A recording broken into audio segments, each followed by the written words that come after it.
The views and opinions expressed in this program do not necessarily represent those of Natural Bridges Media or KSQD's staff, volunteers, or underwriters.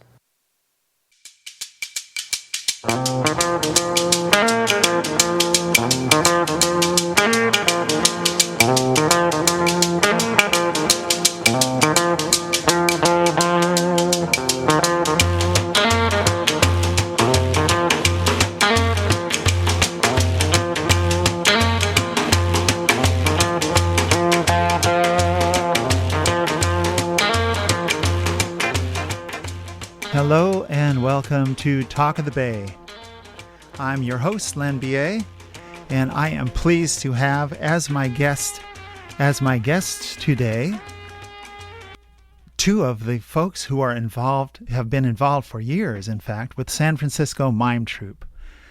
Michael Gene Sullivan has performed with all four of the Bay Area's Tony Award-winning theaters: American Conservatory Theater, Berkeley Repertory Theater, Theater Works, and the San Francisco Mime Troupe, where he is also a collective member, director, and as resident playwright has written or co-written over 25 plays.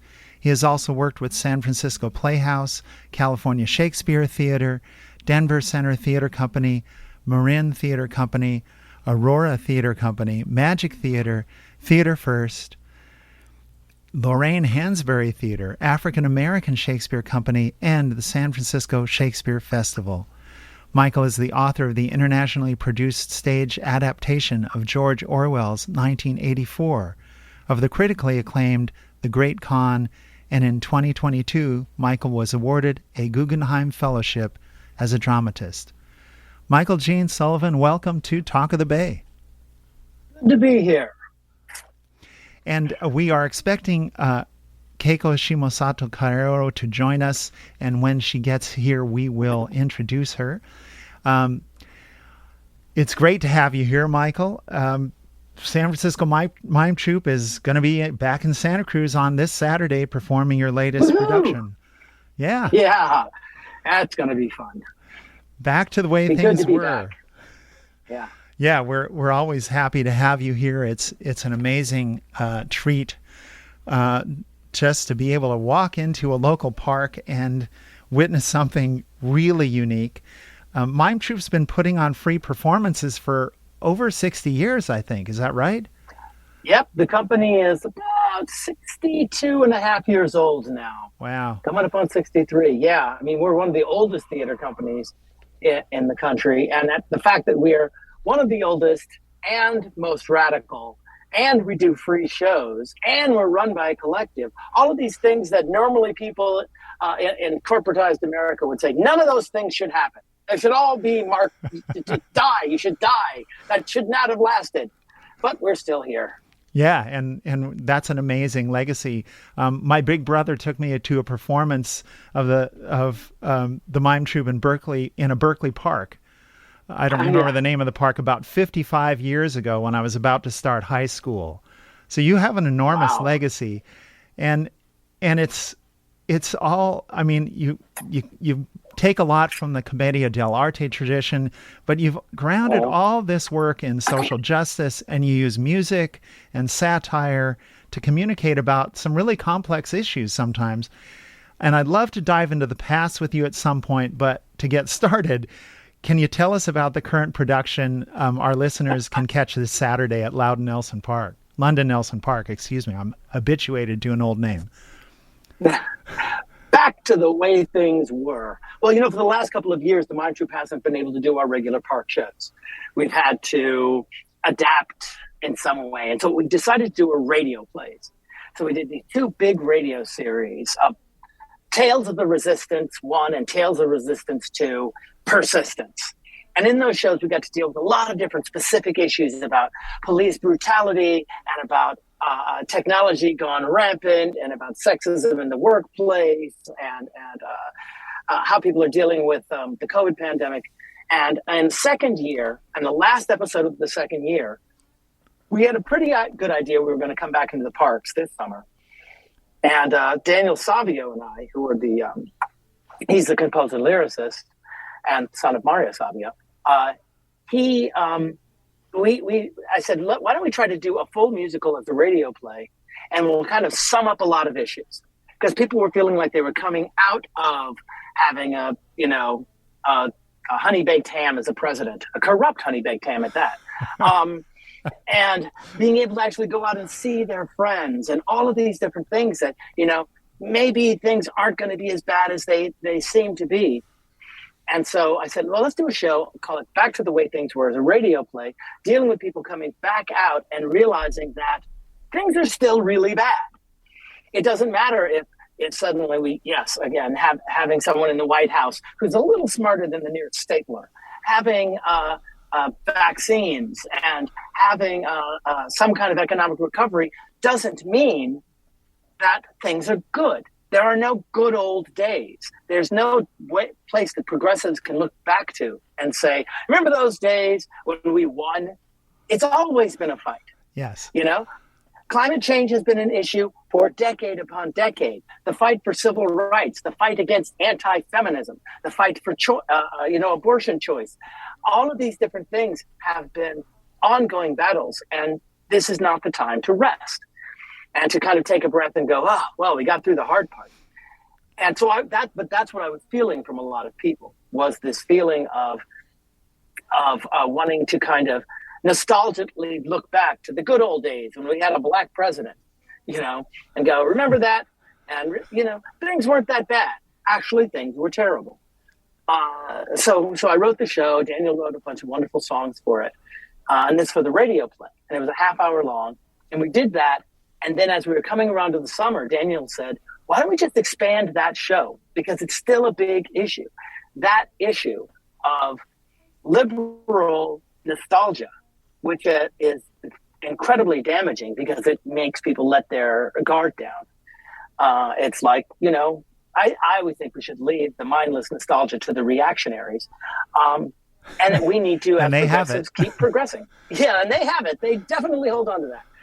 So I was like, yes, that's a great idea. So I took the script that we had and I expanded it and made it a much bigger, multi-generational story about a couple, a middle-aged couple who are in the process of going out on their first grown-up date in years, that they can go out and they don't have to wear masks and they just want to go out and have a good old time and get back to the way things were.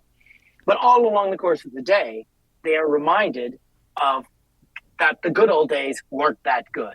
And meanwhile, they have their daughter, Zoe, who is a total nihilist. See, for middle-aged folks, we can still remember back and go, oh yeah, I remember when I didn't think about death every day. I remember when I didn't check the news every day to see if the president has done something outrageously stupid and criminal. I can remember when I didn't have to think about climate change constantly. Whereas for the generation of people who were born after 9/11, their whole life has been nothing but school shootings, terrorist attacks, fear injected into the society by the rulers, capitalism gone wild, all of these terrible things. They don't see the future as necessarily a good thing, and don't see their lives as like full of possibilities and future. So there's a real gap there. And so I wanted to address both of these kind of visions of the future, and how your vision of the future based on something in the past can stop you from doing anything in the present. It's kind of the reverse of what George Orwell said. He who controls the present controls the past. He who controls the past controls the future. It's that inside out. And we end up with lethargy, and we end up with fatalism, and we end up with just a lack of doing anything. On the one hand, because it's not that bad, we're over the tough times. And on the other hand, it can't get any worse because it's terrible now.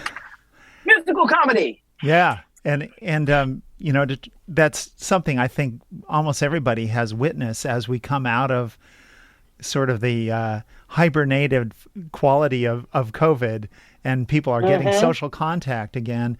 And then with the election of 2020, sort of putting Trump behind us, but not really. Really. There was that period where everyone's going, I just want to go back to not having to pay attention and not having to work on things.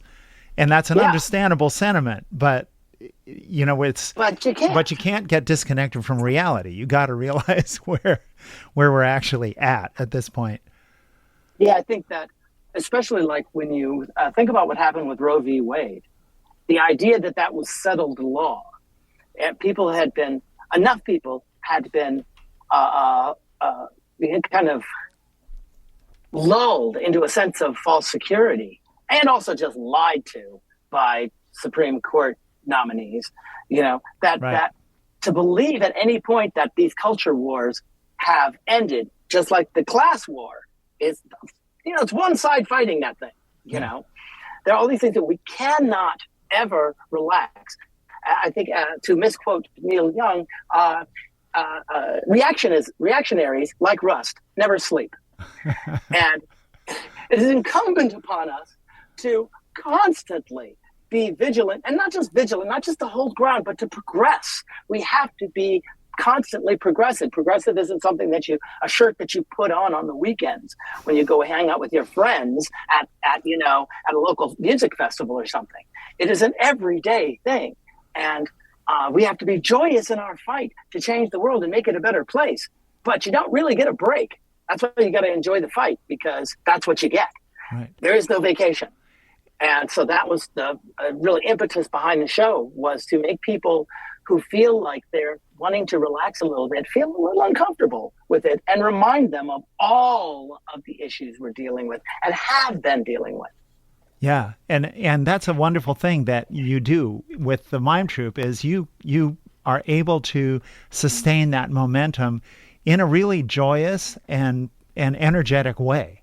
And I'd like to play the title song from Back to the Way Things Were, just to give listeners a little flavor, because I want to go into how you work music. And I mean, you're writing musicals, so you're tying it all together, and there's a creative process there that I think is really amazing. So here's a little bit of that title song, Back to the Way Things Were. We're going back. We're going back. We're going back to the way things were. Back to the life we knew. Back to the fun-filled, sun-filled days before this endless night we've all been through. We don't want the world to change, just give us the tried and true. We're going back to the way things were for me and you.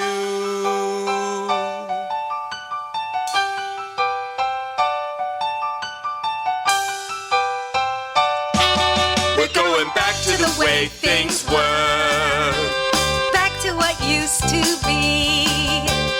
Back to convenience and routine. They're coming soon, I guarantee. We don't want to change the world. We're American and free. We're going back to the way things were. Back to the way things were. We're going back to the way things were for you and me.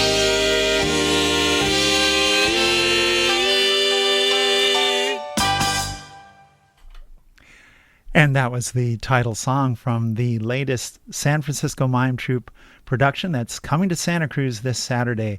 If you're just tuning in, my guest is Michael Gene Sullivan, who is a head writer with the Mime Troupe Collective. And we've been talking about this upcoming production. And I wanted to ask you, Michael, about the music. You're working with a whole team of people to create these productions, and this is a nonprofit organization, which I guess isn't all that unusual in the theater world. But there's some unique features to the Mime Troupe that make it essentially the pinnacle of nonprofitness. And so, because you do free performances, and also I notice on your website now, you can do all these radio plays. You can just listen to them; they're there. which is a wonderful resource. I'm hoping maybe this station can start broadcasting some of them if it works for you all. Yeah. But Fine with us. Good. But that process, when you begin, you get a story idea and you start working. Can you kind of give us a picture of how that progresses for you and how you all work together to create a musical play? Well, it's interesting because, like, for one thing, is the Mime Troupe, instead of having an artistic director, which most theaters have, we have a collective. And people sometimes think, oh, well, the collective does everything. Like, everybody's writing and directing and doing all this stuff, which is true, but not at the same time. I am, as resident playwright, it is my job to write plays or to find other writers who will write with me. Like this year, Marie Cartier is a contributing writer on this show, and she's also a collective member. But the key to a successful collective is delegation of responsibility. One, we say, if someone wants to design costumes, if they have enough experience designing costumes, they've done it before, they've got a good resume, then we endow them with that position. We endow the person who's going to be writing lyrics or writing the music or writing the script or doing the set.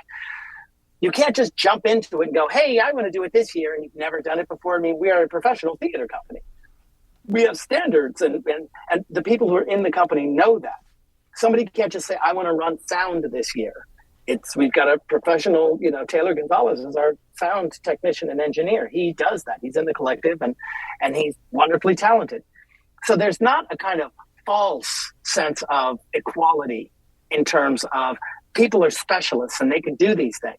If somebody wants to do something new, they can study on how to do it and work with us until we can then say, okay, do you want to write a scene? Because you've done stuff. You've taken some workshops, you've written bits of shows, you've written other places.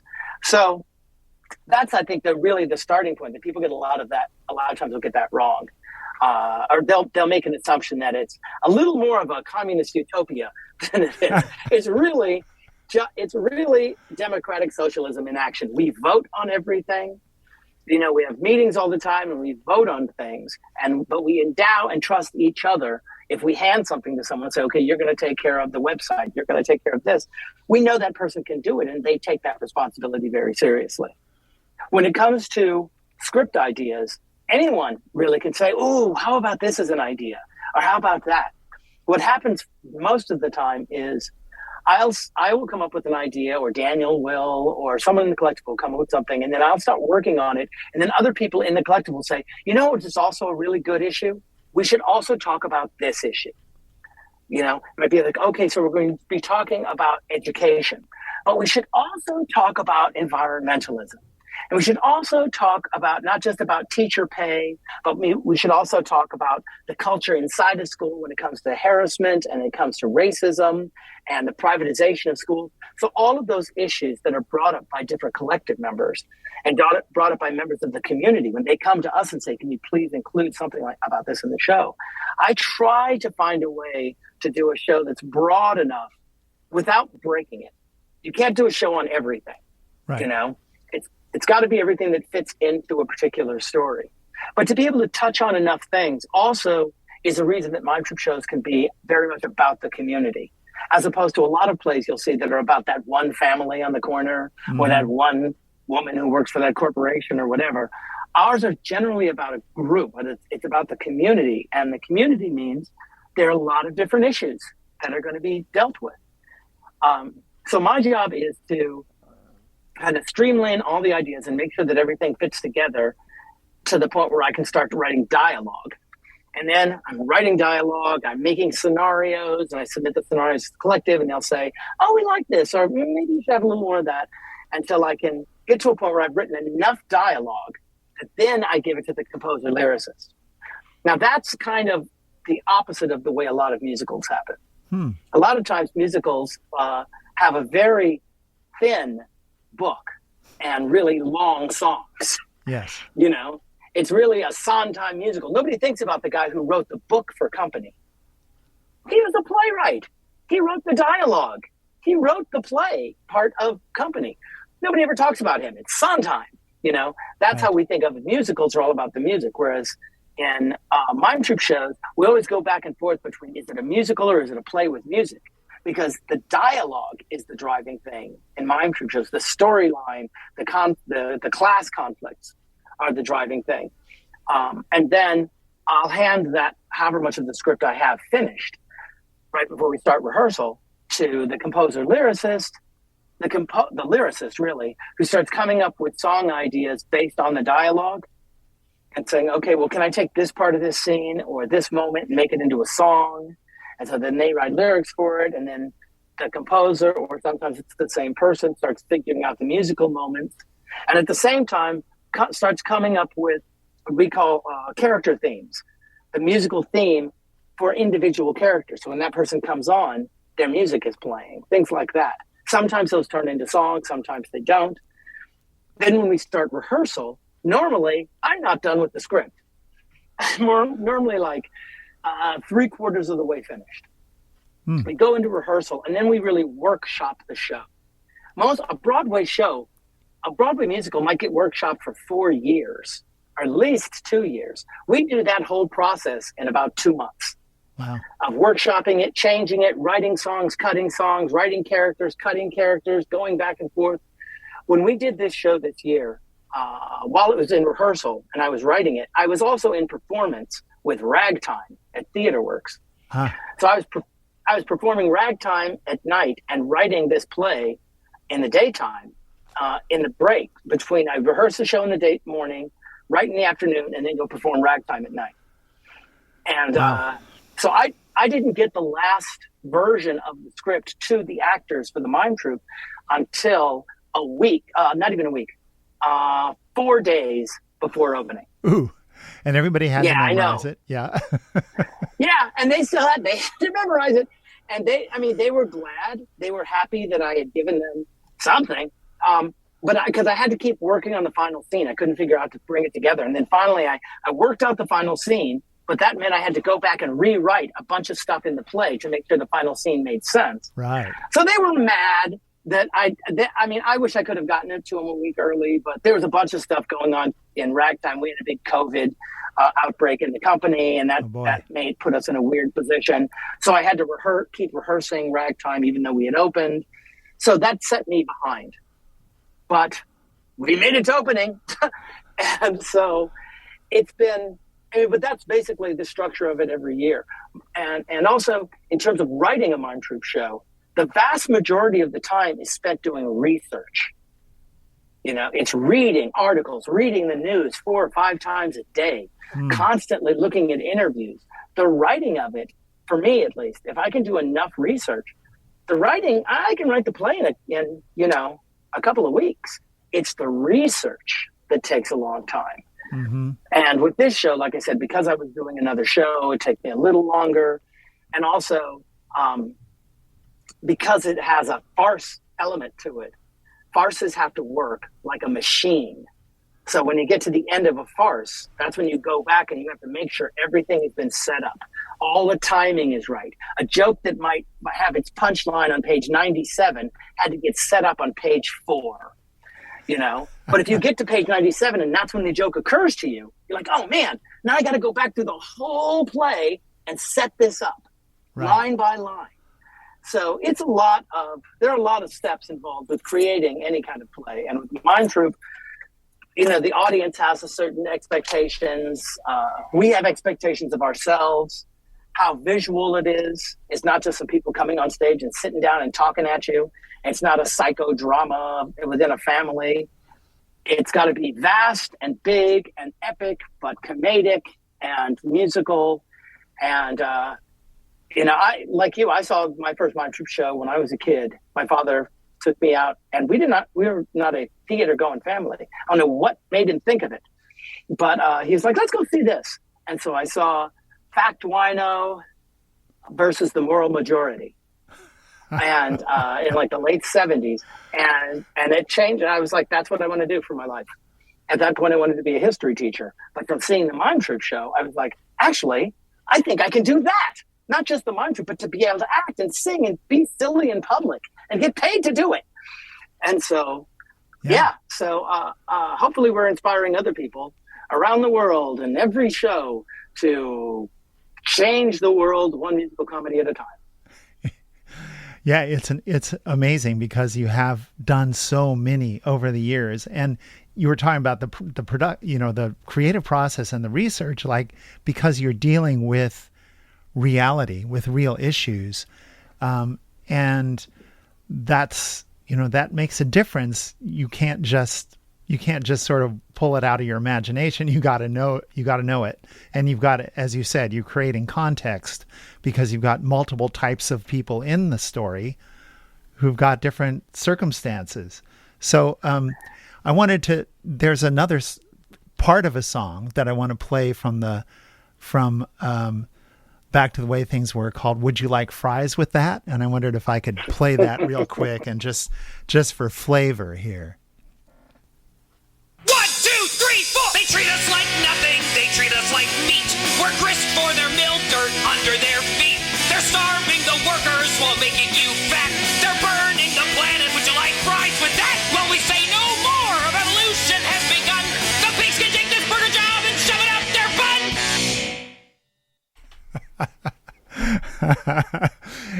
Right to the point. I love that. Right to the point. Right to the point. Well, that was another issue where, when I was writing the show, and I was again showing how the main character, the middle-aged characters, Ralph and Alice, coincidentally named after the characters from The Honeymooners, how they are just a coincidence, of course. Just a coincidence. Going through their attempted grown-up date, and one of the things they love to do is go out for fast food. So they go to McBurger in the Box and order a couple of rainforest burgers, Brazilian style, which means extra meat and no greens. But while they're there, they find out that, the person who's working there, he's the only person there. The food is taking forever because he's the only person there, because all of his fellow workers wanted to unionize the franchise. And so the corporation laid them all off. But since he didn't stand with his fellow workers, they kept him. They doubled his pay, but they gave him 4 times as much work. Yeah. So he's the only person working there. And he's realizing what a mistake he made. And the corporation is just, as he calls it, a giant blood-soaked machine, and realizing that, he made a mistake. And this is another example of, what Ralph and Alice are seeing is that it used to be they were like, in their memory, the workers were always happy. But they were seeing commercials. The workers were never well paid. The workers were always dissatisfied. The workers were always struggling to make ends meet. But for Ralph and Alice, all they thought about was, hey, we got our burgers at McBurger in the Box, Right. So, there's another scene where they're walking. They're just like, we're going to go for a walk in the park. And there's a couple of things that happen. One is, as Ralph is saying, this will be great. We're just going to go for a walk in the park. And his wife's like, we never went for walks in the park. He's like, sure we did. I was on my way home from driving a bus, and you were on your way to your old job at the casino. And she's like, we never really went on walks. We would pass in the street and maybe a kiss, but that was it. So his memory, he's romanticized their past as workers, thinking that they had all of this free time and they were doing all this stuff, but actually it was nose to the grindstone. And then while they're walking in the park, a protest erupts of a climate change agitator who's trying to get people to realize how bad things are, and he's got a song and he's talking about this is, we are living in a world it was like the Garden of Eden, except it wasn't made up by fanaticists and fantasists who are just trying to make us feel bad about being naked or smart. It was a real Garden of Eden. It gave us everything. And all we did was want more and more and more and more until now the world is on fire. And it's our fault because we listened to those pyromaniacal petroleum pimps and bought everything they sold to us, And so Ralph is like, what? You're telling us the world is suddenly on fire? And the guy's like, no, it's been smoldering for years. It's just that we haven't been paying attention. So every step along the line, right, Ralph and Alice are having to come face to face with the long-term struggle that we've all been in. to make the world a more equitable and fairer place, and not just, basically a tire fire. And so they would keep trying to step away from that and reject it, because it is a lot of work to be informed. It is a burden to constantly think about how the world that we've created for ourselves has so many problems. Every time you turn around, everything we do harms the environment. Pretty much everything humans do harms the environment. And if you think that way and have that in your head all the time, you're always like, this is messed up. And you want to do what you can. It is much easier to just go, it hasn't always been like that. This is a sudden temporary problem. The threat to our democracy is just January 6th. It was just that one thing. That guy's gone now. We don't got to worry about that. Go down Main Street and see all of the places boarded up. But all we hear about is how the economy is coming back. It looks like the Depression out there. Yeah. Downtown San Francisco is just boarded up store after boarded up store. But they all have these bright things painted on the boards that say, this retail space is available. And it's like, for what? Right. Clearly, whatever was there before failed. Stop lying to us about things kind of being good when things are mainly bad. So the show is very much a wake-up call, more than a gentle nudge, to people who are still kind of coming out of their, COVID cocoon. And I understand how frightening it is. I understand how frightening climate change is, how frightening the rising tide of fascism is, and how difficult, it is to deal with the homophobia and xenophobia and transphobia and racism and police brutality. This is what Mime Troupe shows are about.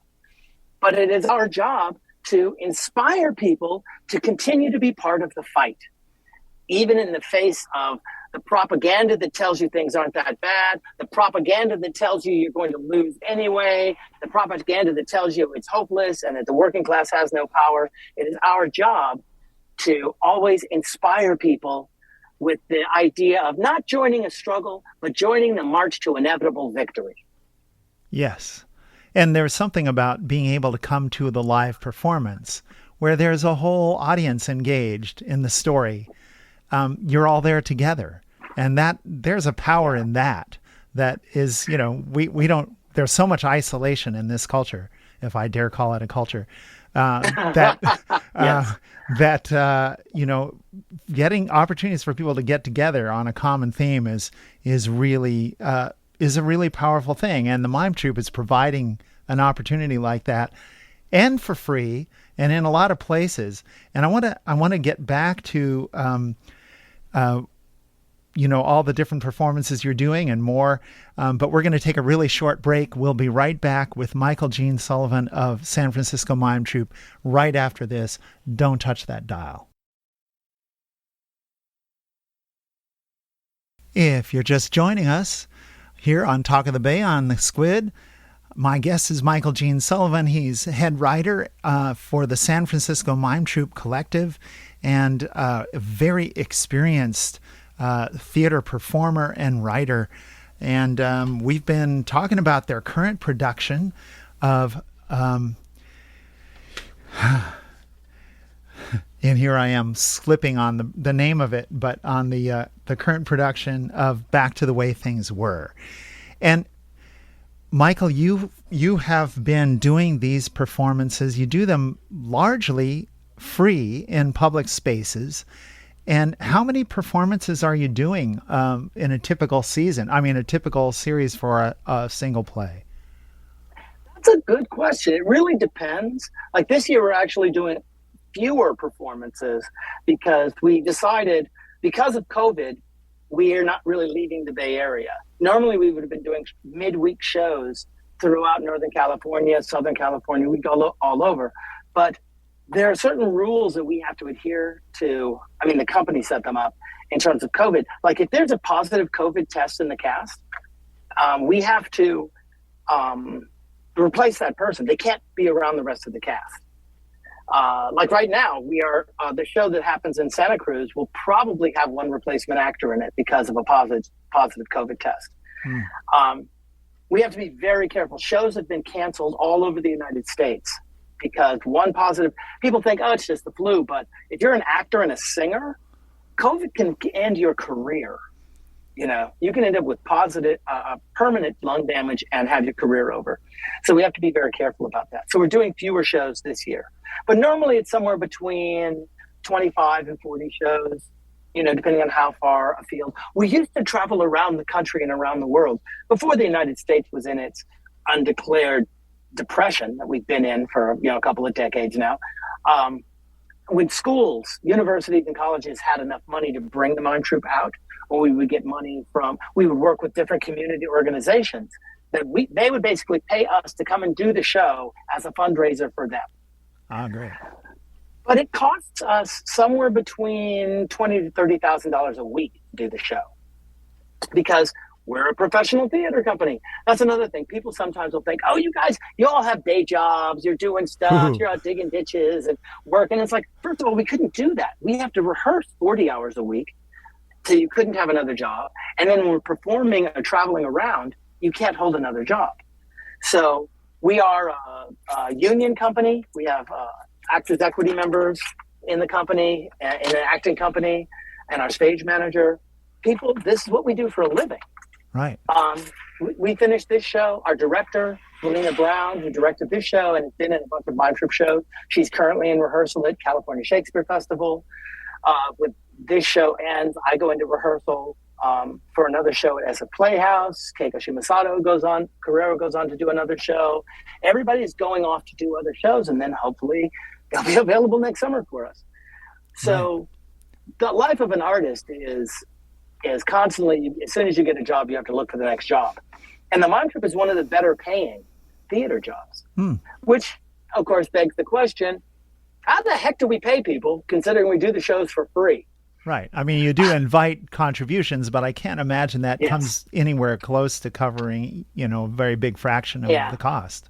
It covers, I mean, it actually does, depending on, you know, how the show touches people. We've had people come up and just say, I'm going to give you $500. Wow. You know, some people, you know, we try to get it so that our average donation is like $20. But that really depends because we really want everybody to see the show.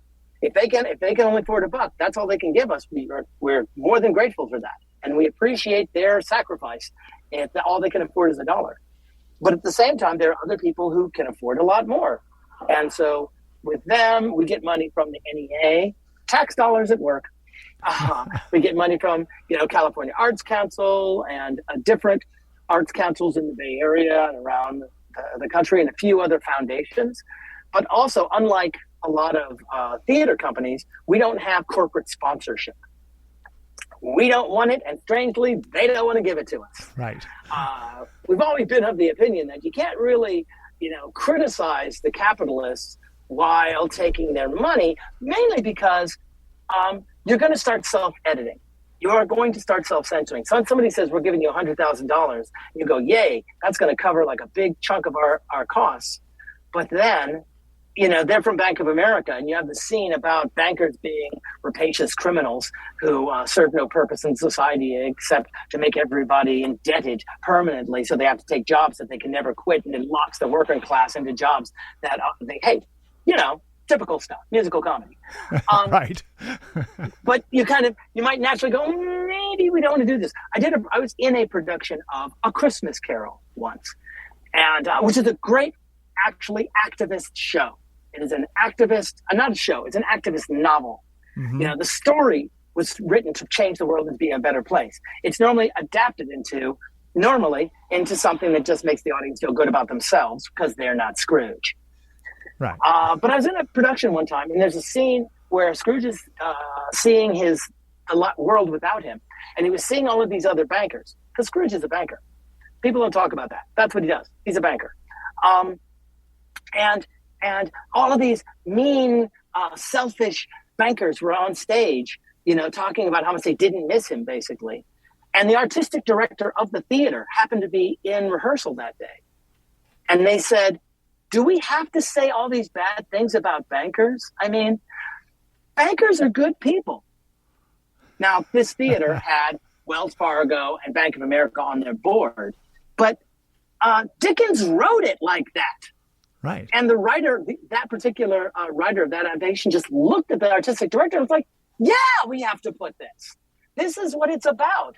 It's about greed versus humanity.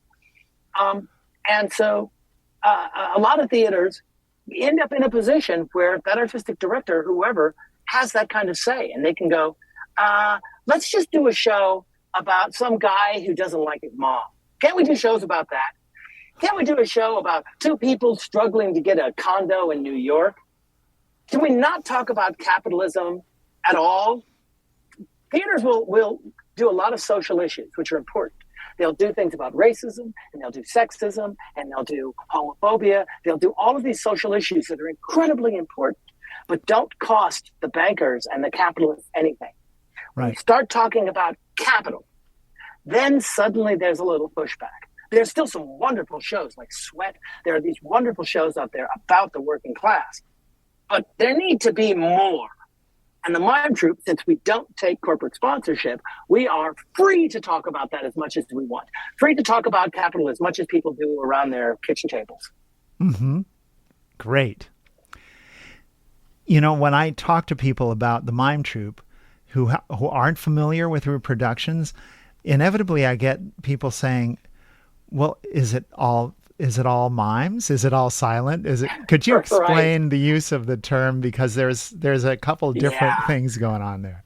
It's totally understandable. I mean, mime is, according to the Oxford English Dictionary, is the exaggeration of everyday life in story and song. It's related to the word mimic. And mimos was a type of acting back in ancient Greece. Not acting, but of theater. It was a way to basically make fun of by mimicking the wealthy and the powerful without literally playing them. This is the way, like, if Pericles has a limp and a lisp, you can do that character and you can say, I'm not playing Pericles. So it gives him less incentive to have you killed. It is a way to mimic those in power. And so it's related also for those people who have been to England and ever see a panto. It's a pantomime. It's a pantomime. That's what panto is short for, pantomime, where you have these huge characters and they're singing and they're dancing, but they're normally mocking royalty or the wealthy. Mm-hmm. So the Mime Troupe was named before silent mime became a thing. Right. And so mimos and panto and this kind of mime has always been very political, like Commedia dell'arte is incredibly political. It's always about the rich and the working class. But somewhere in the late 50s and early 60s, silent mime started to become a thing. And it started to be, it's depoliticized. You know, you may be trapped in a glass box or pulling a rope or walking against the wind, but that has nothing to do with fascism. You know, and so silent mime as a depoliticized art form, and it's a beautiful art form, but it's not political. It was pushed to the front ahead of traditional mime, which was about taking pot shots at those in power. The Mime Troupe hasn't changed its name because we're too famous. We're in all of these history books. We've got a Tony Award and Obie Awards, and people teach us in schools and all of this.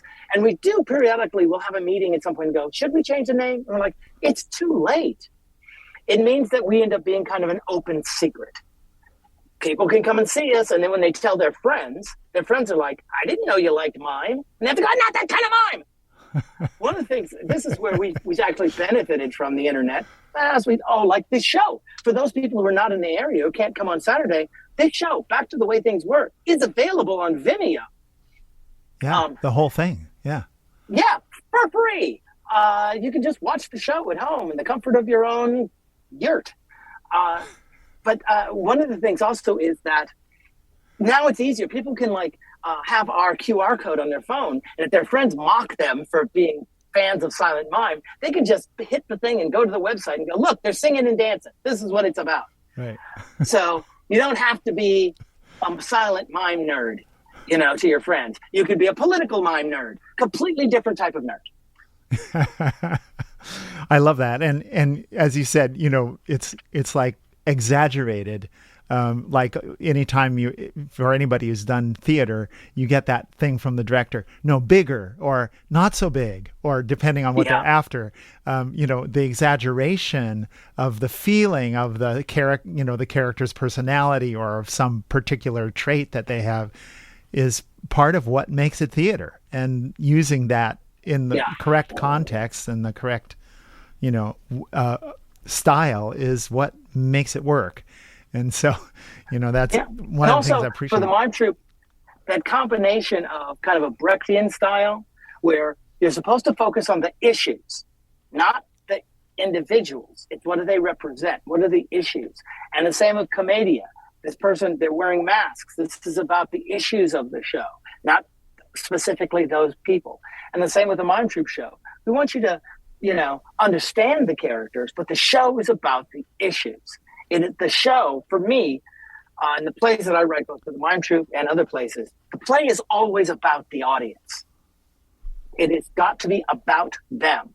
They have to see the show and understand that this is a reflection of them, of their lives, of their attitudes, and that it calls upon them to do something different, to do something more, to be slightly bigger people. What I tell people when I teach playwriting is, if you write a play and you change only one person, you failed miserably. The goal is to change the entire audience. They all have to be slightly different people when they leave than when they came in.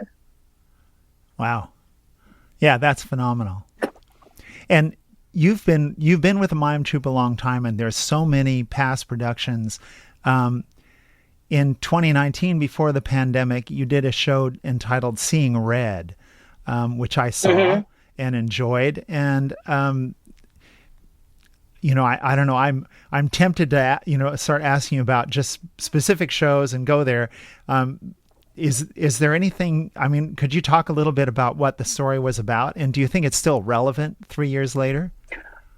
Oh, God. All of the shows are relevant. And Seeing Red, which was written by Rotimi Agbabiaka, another Mime Troupe member, was really about how we see the history of progressivism in the United States. How so many of the same issues that we have dealt with as the working class around unionism, about power for the working class, the issues that we deal with around debt and democracy, all of these things haven't changed.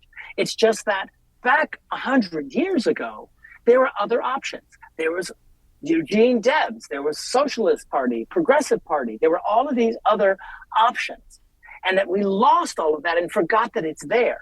So now we have different segments of the working class fighting against each other. All of these people who were in Occupy struggling to try to take control of our economy again. And then you had Tea Party people who, when the Tea Party started, it was anti-corporate. It got perverted and changed to be anti-government, but originally it was anti-Wall Street. It was about people who had lost their homes to bankers. We've got all of these working class people who have been hypnotized by Trumpism to believe that a billionaire rapist is the best possible spokesman for vast swaths of the working class. Right. That whoever's got the most money is going to have your best interest in heart. And no matter how many times they lie to you, and that's the thing, these people know these people are lying. They just feel disempowered and they have not been given another option. They look at the Democratic Party and the Republican Party and they're like, they don't really like either of them, but at least the Republicans, what the Republican Party does is it validates fear. Mm-hmm. People are afraid now because of the economy, because of climate change, because of losing their jobs, losing their homes, losing their families. They are living in fear. And the Republicans say, you know what? You should be afraid of that immigrant. You should be afraid of those two lesbians kissing. But the main thing is, you should be afraid. They validate it. The Democrats go around telling people you shouldn't be afraid, which is not true either, because there's a lot to be afraid of. And by having only those two options, as opposed to the socialists and the anarcho-syndicalists and all of these other groups that had real working solutions, at least theories of solutions of how to make those society more just and more equitable, have all been pushed aside. And so Seeing Red was very much about recognizing why those options were quashed, how they were squished, and how we need to be able to reinvigorate those movements and for them to be part of the discussion again. Yeah, and that there's that wonderful moment in there where the main character, or one of the main characters of the play, goes back in time and finds themselves in 1912 and has this, is able to see the reality there and what was going on, and have that historical context when they finally find themselves back in the present. And to do a stage play, in this case, I saw it in a park, where you created the effect of time travel, with just your set. It was really beautiful. Like that, the creativity that goes into that is pretty stunning. If you're just tuning in, my guest is Michael Gene Sullivan of the San Francisco Mime Troupe, and we have about 6 minutes left, and I want to give you an opportunity to talk about, so many things here, but we're going to run out of time. The Mime Troupe now has a lot more presence on the internet and on social media. And if you want to talk about that. I should tell you. Yeah. Yeah. Well, so after we did Tales of the Resistance 1 and 2, after Tales of Resistance 1, and we were saying, this is great. We're by doing these radio shows, it gives us a chance to have a nationwide audience that we can't reach with touring right now, to deal with all these issues. And I said, you know what? There's a show that I wrote for the Mime Troupe about 11 years ago called A Red Carol, which was my radical working class adaptation of A Christmas Carol, which I think Dickens would have loved. And we did the only performance of it was at Occupy Oakland. We did one show on Christmas Eve at Occupy Oakland. And ever since then, that one reading at Occupy Oakland was reviewed by the LA Times. People thought that show was going to go national, but the economy got even worse. Occupy got crushed. And so we've been trying to figure out how to do it ever since. And so we decided to do it as a radio play. And so we brought in actors from around the country, people who were ex-Mime Troopers and veteran audience members who are great performers, people from film and television who came in and we did this show, and we recorded it, and we've been playing it every year for free. Just get in touch with us and you can have it on your station for free. And it runs in December. But this December, we actually got a grant from the NEA to do a live workshop of the actual show. So in December in San Francisco, we're going to do, kind of rehearse, perform, just as a workshop in cooperation with Cutting Ball Theater, which is a San Francisco theater in Tenderloin. And so that's our plan now, is to actually do a winter show, which we haven't done ever.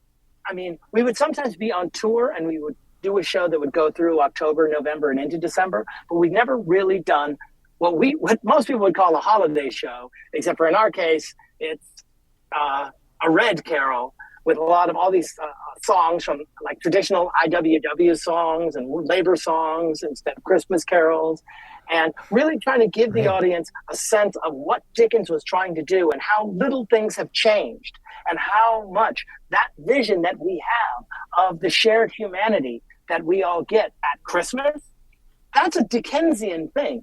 He came up with that. And that his goal wasn't to say, if Scrooge changes, everything changes. His goal was to say, the audience has to change. You're all Scrooge, because you've all accepted the economic disparity. You've all accepted homelessness. You've all accepted that the workers don't have power. You've accepted this. You're all the problem. And you all have to see that we're all in this together. And that though we, from each according to his ability, to each according to his need. I'm looking forward to that. A new winter season and something new coming. You've been with the Mime Troupe for so many years. What is it that loves you that you love the most about the work, and what keeps you going? Well, there's a huge amount of freedom at the Mime Troupe in terms of, because we have meetings all the time and we discuss everything. We don't debate, but we have discussions about politics and about philosophy and about history. All those things that you think of, that's what you want to have. It's not work. It's joyous interaction, intellectual interaction. And doing comedy for a living is always fun, but also the interaction with the audience. Most theaters, when I work at other theaters, the show is over and I don't really get to see the audience. Or if I do, I see them for a moment and they say, nice job. But with the Mime Troupe audience, because we're out there passing the hat, because we're asking them for donations, they can ask us questions about the show, and they can also tell us how much they've been inspired by the show.